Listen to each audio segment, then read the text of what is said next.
Nous vous proposons une idée de sortie pour des vacances intellectuelles. Les musées et les galeries restent ouverts en cette période. L'occasion de découvrir cette exposition dédiée aux enfants. Jeu d'artifice, c'est son nom. Présentation Marie-Ange Rassati. La Villa du Frac s'est tissée des couleurs pour une exposition adorée des enfants. Une approche de l'art contemporain, tout en pédagogie, pour leur apprendre à apprivoiser les œuvres. C'est pas un musée, c'est l'or. Il y a plein d'objets d'or. Et même quand on est parti dans le noir. Oui, c'était pour chercher un tableau dans le noir.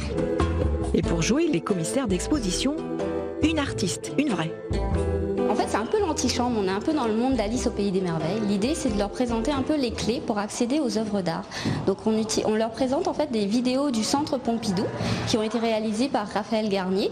Et en fait, ce sont des petites vidéos qui présentent les outils de l'artiste, comment il utilise la couleur, comment il utilise le contraste.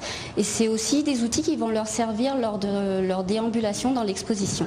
Dans cet univers ludique, il y a les œuvres de Gabriel Manglou, entre autres, qui propose une photo de classe un peu étrange, à laquelle les enfants pourront s'identifier en utilisant des masques.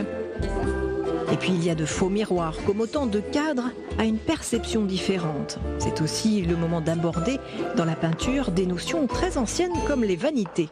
C'est l'occasion aussi de parler aux enfants de la vidéo, comment les artistes contemporains utilisent la vidéo, tout en empruntant des codes de la peinture. Ils sont super fans des têtes de mort, parce que des crânes, ils se disent que voilà, c'est une image qui s'est banalisée finalement. C'est devenu presque un élément décoratif.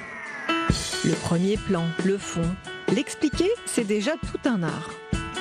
C'est une manière pour eux, en fait, cette installation, ce dispositif leur permet en fait de traverser l'œuvre, de passer entre les différents plans de la peinture de Stéphane Quinquelet. Et c'est aussi une occasion de leur parler de la construction d'une œuvre, la composition. Cette pièce s'appelle Les deux oiseaux et en fait ce sont des aimants. L'idée c'est de proposer aux enfants de recomposer les oiseaux, d'imaginer qu'ils puissent avoir 3 têtes, 3 pattes.